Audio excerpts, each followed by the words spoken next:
Hello friends, আজকের ব্লগে আমরা ঘুরে দেখব হিমাচল প্রদেশের অপূর্ব সুন্দর একটি গ্রাম ছিটকুল। ছবির মতোই সাজানো একটি গ্রাম ছিটকুল। বলা বাহুল্য, ছিটকুল হলো ভারতের এ প্রান্তের শেষ গ্রাম।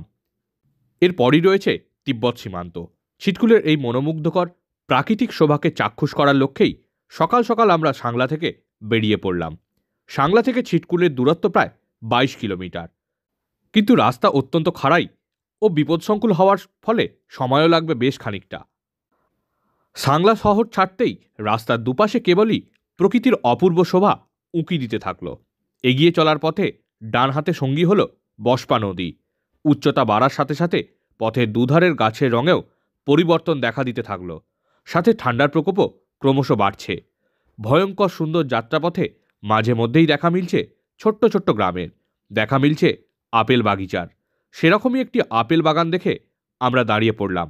যদিও এদিকে আপেল বাগানে ঢুকে ছবি তোলার ক্ষেত্রে কিন্তু কড়া নিষেধাজ্ঞা। আসলে আমাদের মতো অতি উৎসুক পর্যটকদের দাপাদাপিতেই অতিষ্ঠ বাগান মালিকরা, তাই এদিকে আপেল বাগানে ঢুকে কিছুতেই ছবি তুলতে দেয় না। তাই বাইরে থেকেই আমরা গাছ ভর্তি আপেল বাগানের ছবি তুললাম ও তা চাক্ষুষ করে ফের শুরু হলো আমাদের এগিয়ে চলা। অনন্য সুন্দর প্রাকৃতিক শোভায় সুশোভিত যাত্রাপথে মাঝে মধ্যেই উঁকি দিচ্ছে বরফাবৃত সুউচ্চ পাহাড়। কোথাও পাহাড়ের গা বেয়ে ঝর্ণা বা জলধারা নেমেছে। পথে রয়েছে একাধিক করোনেশন ব্রিজ। রাস্তাটি অত্যন্ত ধসপ্রবণ ও বিপদসংকুল।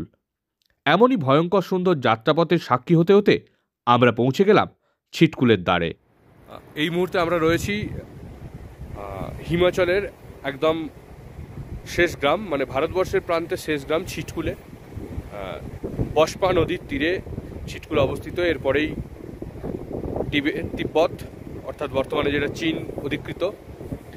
এটাই হচ্ছে ভারতবর্ষের শেষ গ্রাম হিমাচল প্রদেশের ছিটকুল।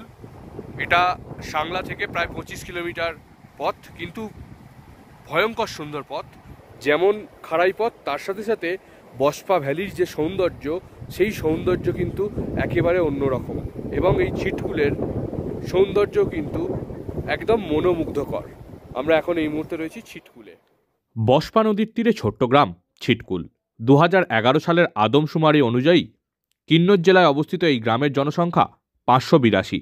যদিও এখন যে এই সংখ্যায় অনেকটাই পরিবর্তন হয়েছে তা বলাই যায়। বর্তমানে ছিটকুলের অর্থনীতি বেশিরভাগটাই পর্যটন নির্ভর। সীমান্তবর্তী এই গ্রামে গড়ে উঠেছে বেশ কিছু হোমস্টে ও হোটেল। গ্রামেই রয়েছে সরকারি উচ্চ বিদ্যালয়ও। গ্রামের উপর থেকে হেঁটে একটু নামে এলেই বস্পা নদী। নদীর তীরে স্কুল গ্রাউন্ড। স্বচ্ছ বস্পা নদীর অপরূপ শোভা ছিটকুলকে যে মহিমান্বিত করেছে তার বলার অপেক্ষা রাখে না। নদীর তীরে টেন্টে রাত্রিবাসেরও ব্যবস্থা রয়েছে।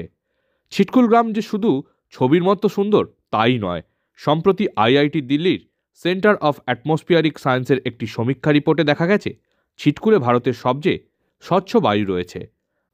শীতের অধিকাংশ সময়ই বরফে আচ্ছাদিত থাকে এই গ্রাম। সাংলা থেকেও ছিটকুল ঘোরা যায়, আবার ছিটকুলেও রাত্রিবাস করা যায়। তবে ভারত তথা হিমাচল প্রদেশের অন্যতম সুন্দর গ্রাম যে ছিটকুল, তার বলার অপেক্ষা রাখে না। বস্পা নদীর তীরে দাঁড়িয়ে অপরূপ সুন্দর ছিটকুলের এই প্রাকৃতিক শোভাকে দুচোখ ভরে উপভোগ করতে করতে কিভাবে যে ঘন্টা দেড়েক সময় কেটে গেল তা বোঝাই গেল না। তাই আমাদেরও এবারের মতো ছিটকুলকে বিদায় জানিয়ে ফেরার পথ ধরতে হবে। চলুন বন্ধুরা, আজকের ব্লগটি এখানেই শেষ করলাম। আবার নতুন কোনো ব্লগ নিয়ে খুব শীঘ্রই দেখা হচ্ছে। সকলে ভালো থাকুন, সুস্থ থাকুন।